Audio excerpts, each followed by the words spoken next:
For weeks, people have asked the same question. If Nolan Wells' friends really believed he stayed behind on Horn Island by choice, why has the story continued to generate so many questions? Now, one of the only friends willing to speak publicly has broken his silence after the release of the emergency audio call, and while his interview doesn't answer every question, it does offer a clearer picture of what that day may have looked like from inside the group itself. At the same time, investigators continue reviewing digital evidence, witness interviews, and forensic findings, while the FBI remains involved in supporting the investigation. Tonight, we're going to slow everything down. Not to prove a theory, not to accuse anyone, but to carefully examine what actually happened on Horn Island based on publicly available information, official statements, and the timeline investigators have been working to establish since July 4th. Before we go any further, one fact deserves repeating. No one has been charged in connection with Nolan Wells' death. The Jackson County Sheriff's Office remains the lead investigative agency, and the FBI has confirmed it continues providing assistance.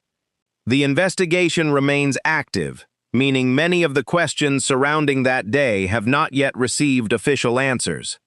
That brings us back to the beginning. Horn Island sits roughly 10 miles off Mississippi's Gulf Coast. On most days, it's quiet, known for its untouched beaches and wildlife. But every 4th of July, the island becomes something very different. Boats begin arriving early in the morning. Families gather along the shoreline. Groups of friends anchor nearby. Music carries across the water. People spend hours swimming, talking, and moving from one gathering to another. According to publicly available reports, Nolan Wells made that same trip with a group of friends on Independence Day. At the time, nothing suggested the day would become the focus of a nationwide investigation. Nolan had recently completed his first year at Southwest Mississippi Community College, where he played football.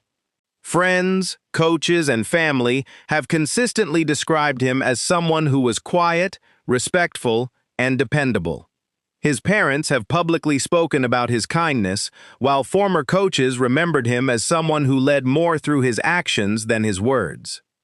For Nolan, the trip to Horn Island was supposed to be a break before returning to football workouts. Instead, it became his final day. According to statements made publicly over the past several weeks, the group spent much of the afternoon enjoying the holiday. At some point, Nolan separated from his friends and began talking with a young woman named Katie. That conversation has become one of the most important moments in the entire investigation. Not because investigators have said anything criminal happened during it, but because it represents one of the last confirmed moments Nolan was seen alive. Katie has reportedly told Nolan's mother during a face-to-face meeting that Nolan planned to head back toward his friends after they finished talking. That detail is important. She described what Nolan intended to do.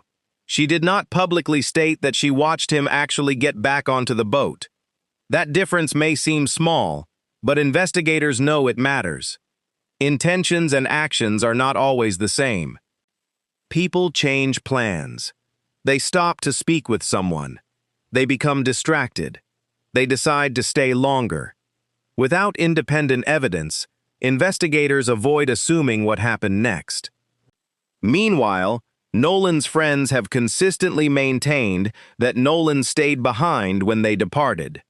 For many people following the investigation, that's where the questions begin. If Nolan planned to return, why didn't he? Did something delay him? Did he decide to remain longer? Or is there another explanation investigators haven't publicly disclosed?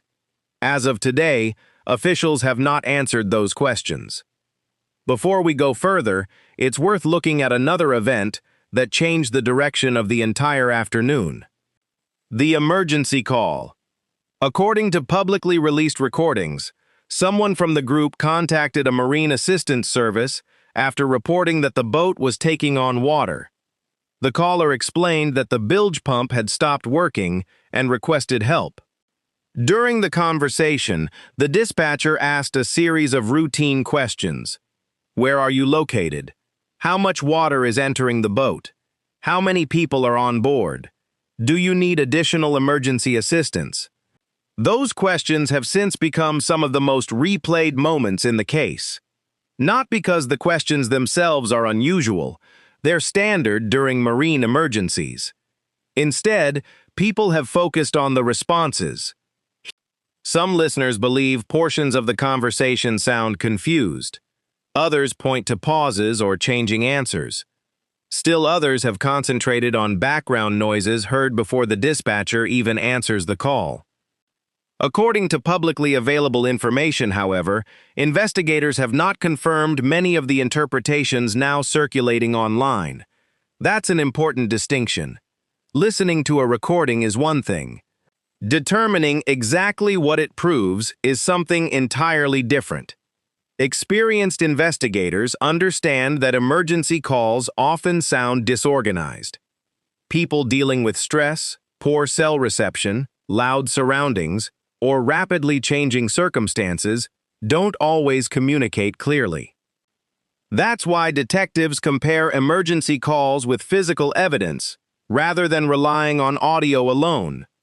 Here's where things become more complicated. Shortly after the emergency call, another conversation reportedly took place involving the boat's owner.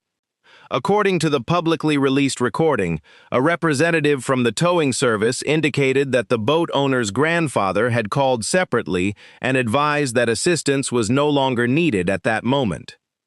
That portion of the call immediately drew attention online. Some questioned why help would be canceled after the initial report suggested the boat was taking on water. Others pointed out there could be entirely ordinary explanations. Bilge pumps can begin working again. Water levels can stabilize. Mechanical problems sometimes resolve enough for boats to continue operating safely until they reach shore. Investigators have not publicly stated that the cancellation itself indicates wrongdoing. Still, because it became part of the official timeline, it remains one of many details detectives continue reviewing alongside witness statements, GPS records, and forensic evidence. As today's interview from one of Nolan's friends continues spreading across social media, investigators are likely asking a very different question than the public. Not whether every statement sounds convincing, but whether every statement matches the evidence already collected. Because in investigations like this, memories can differ. Evidence cannot. And according to officials, one category of evidence may ultimately become more important than any interview released so far. A collection of digital records investigators have reportedly been examining for weeks that could either reinforce the timeline already known or reveal that one critical moment on Horn Island unfolded very differently than anyone realized. As investigators continue piecing together the events of July 4th, one question keeps resurfacing. What actually happened after the emergency call ended? For many people following this case, the emergency audio became the centerpiece of the investigation. But detectives know that a phone call, by itself, rarely tells the entire story. It's only one moment within a much larger timeline. According to publicly available information, the call was placed after the group reported that their boat was taking on water near Horn Island. During the conversation, the caller described problems with the vessel and requested assistance. The dispatcher gathered information, including the boat's reported location, the number of people on board, and whether additional emergency services were needed. Those details became part of the official record. What happened next has generated just as much discussion.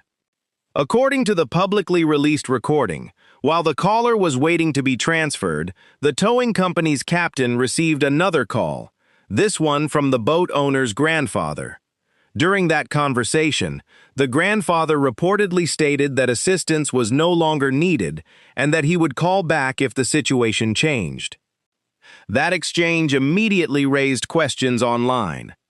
Some people wondered how a boat described as taking on water could suddenly no longer require assistance.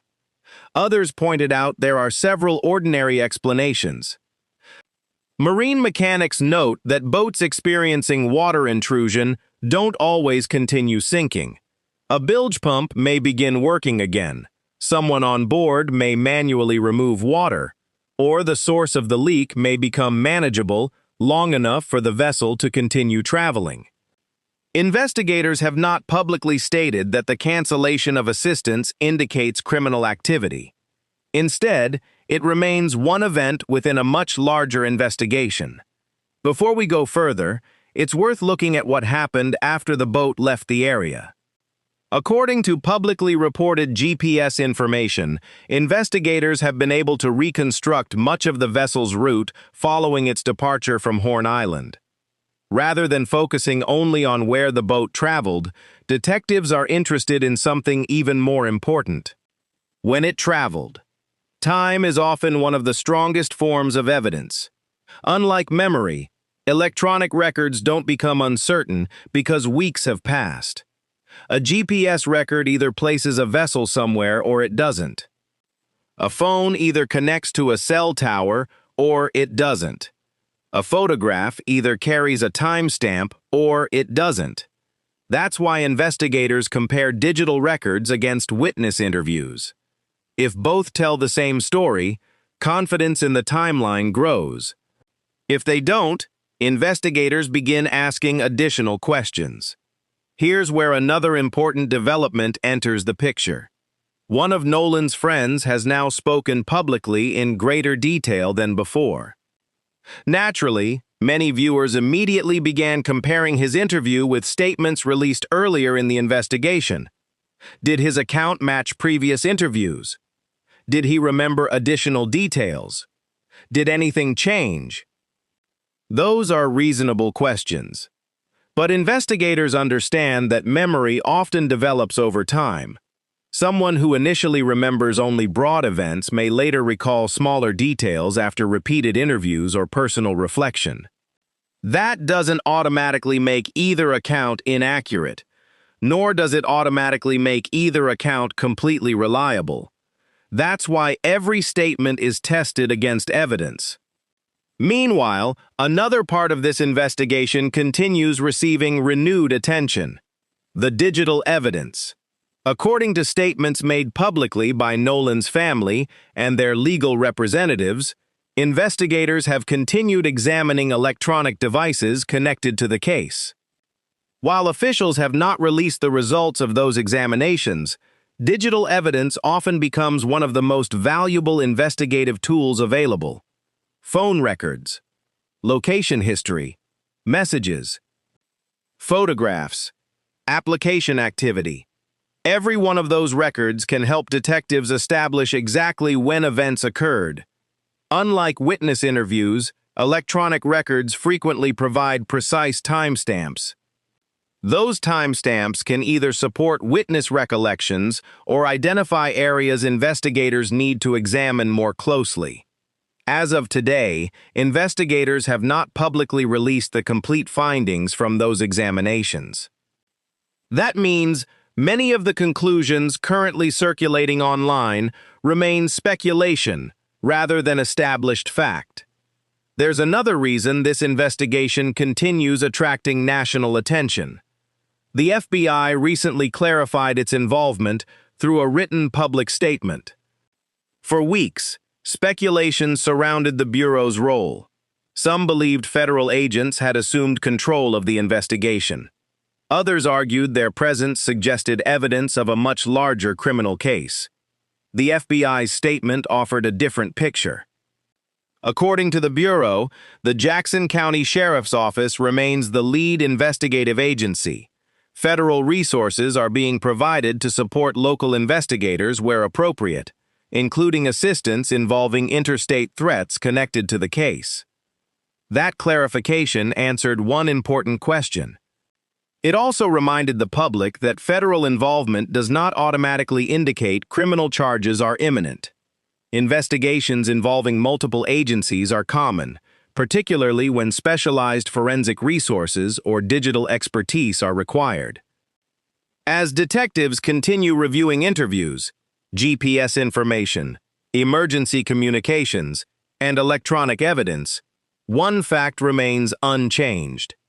No official agency has publicly announced a final conclusion regarding what happened to Nolan Wells on Horn Island.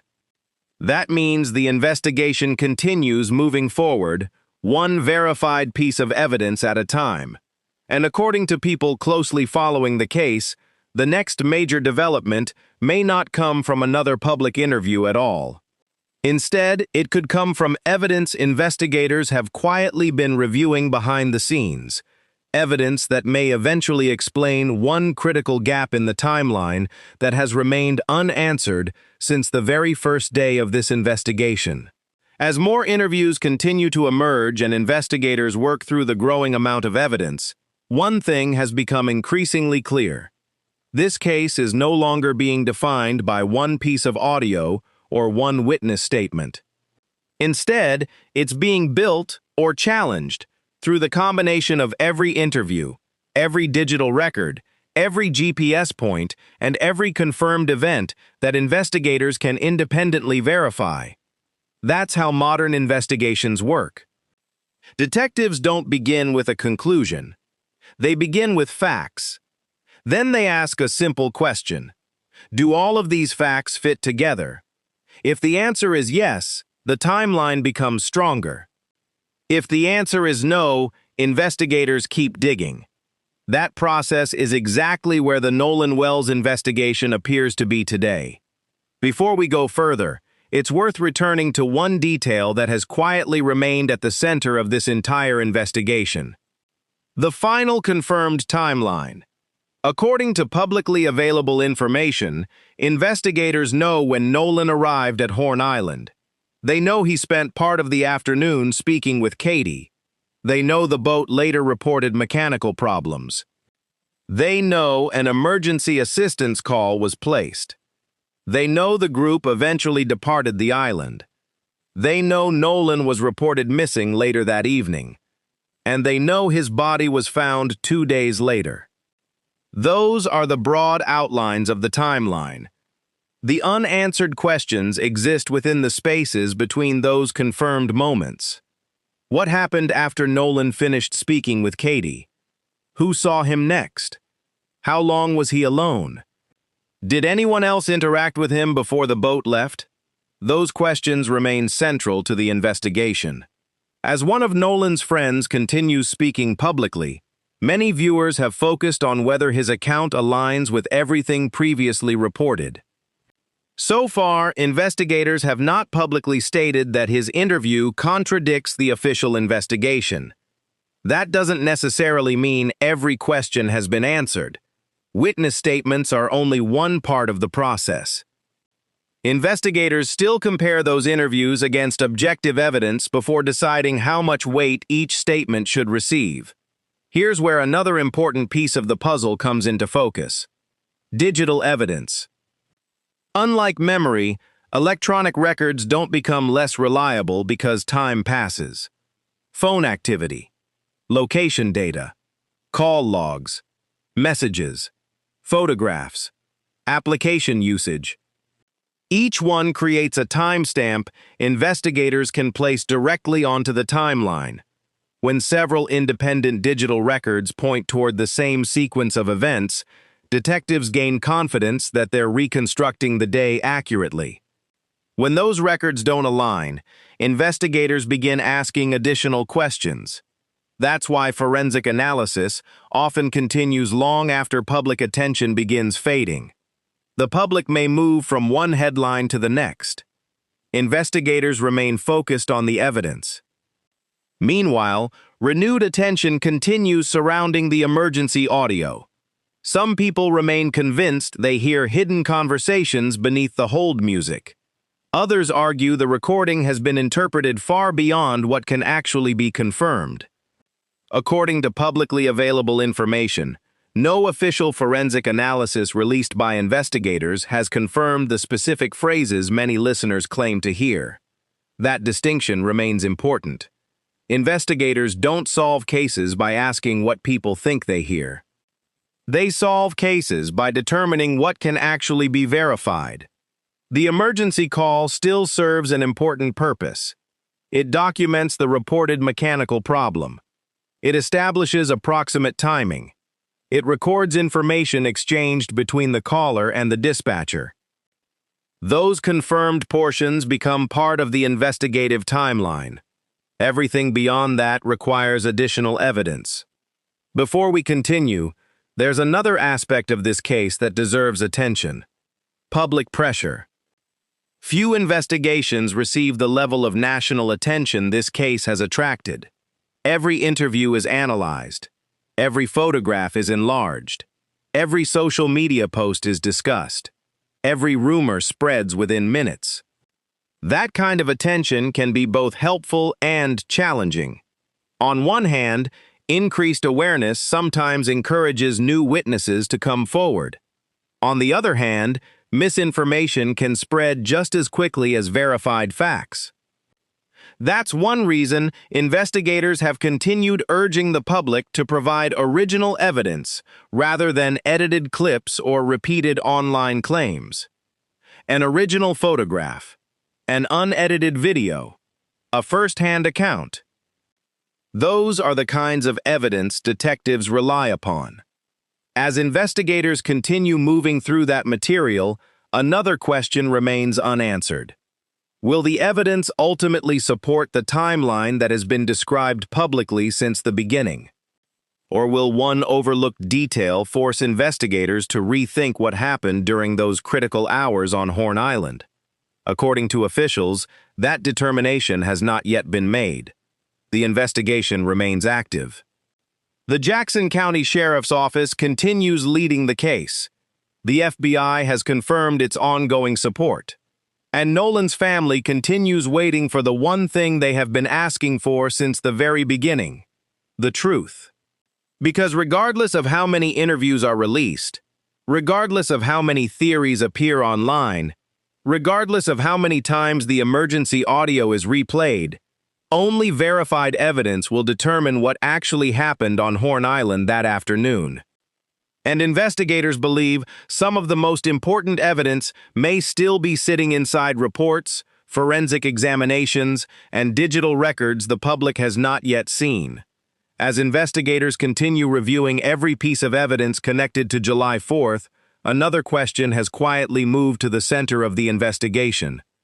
Not where Nolan was found, not even who last spoke with him, but whether every person connected to that afternoon has described the sequence of events the same way from the very beginning. That's an important distinction. Investigators understand that small differences in memory are normal.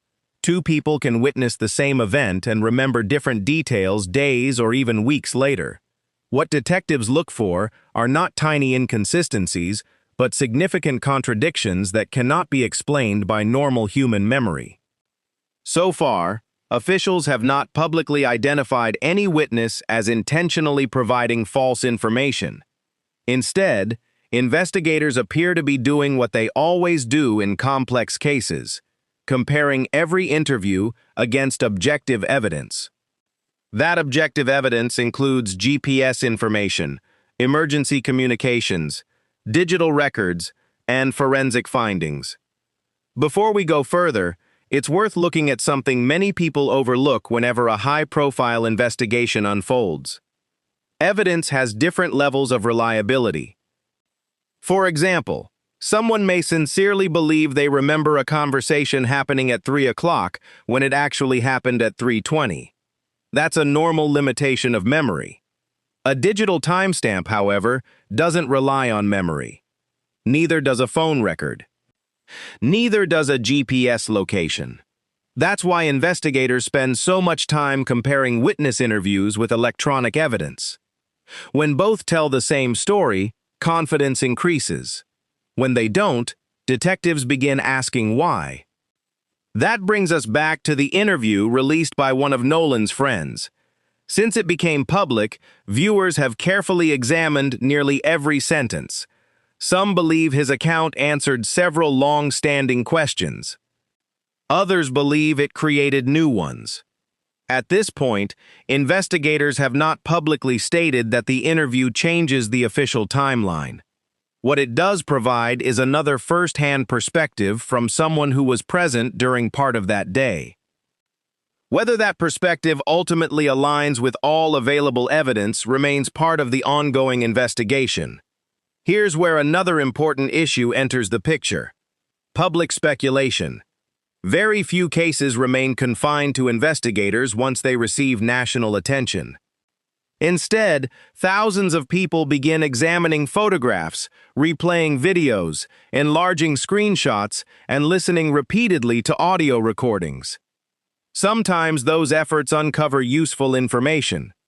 More often, they generate theories that investigators must later separate from evidence. That's exactly why officials continue urging people not to confuse speculation with confirmed facts. One example involves the emergency audio.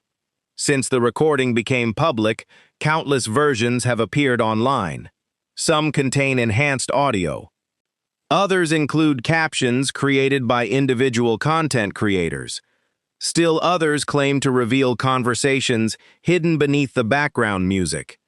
According to publicly available information, investigators have not confirmed many of those interpretations.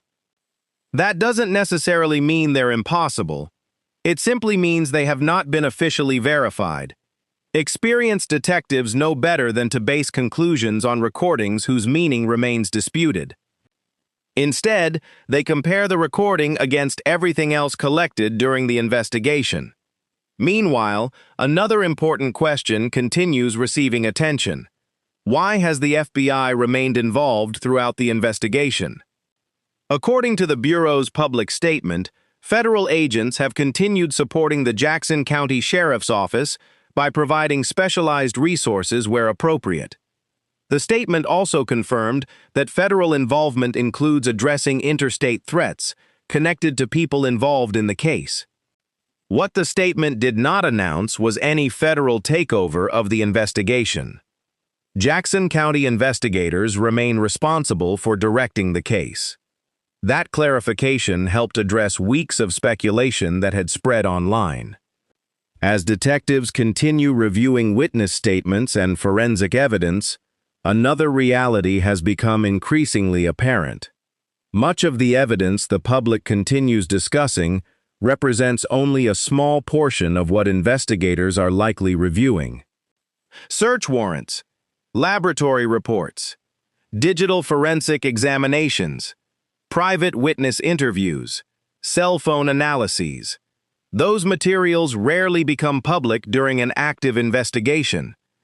Instead, detectives quietly compare them until they believe the timeline is supported by evidence rather than assumption. That process often takes much longer than people expect. For Nolan's family, every additional day means another day without complete answers. Publicly, they have remained focused on one request: a thorough investigation. They have consistently asked investigators to follow every lead, interview every witness, and examine every available piece of evidence before reaching conclusions. That request continues today. Authorities have also maintained their appeal for anyone who was on Horn Island during the 4th of July weekend to provide original photographs, videos, or first-hand information. Even something that appears insignificant could help investigators establish another piece of the timeline. A photograph may capture someone walking through the background. A short phone video may reveal exactly when a boat arrived. A witness who thought a conversation wasn't important may later remember a detail investigators have been searching for. Those seemingly ordinary moments have solved cases before.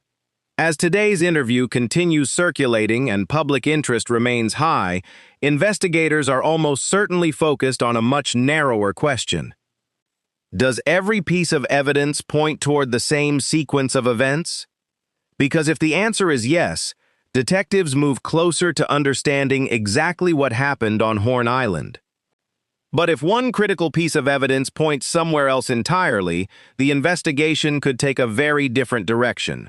And according to officials, investigators are still working to determine which of those two possibilities the evidence ultimately supports.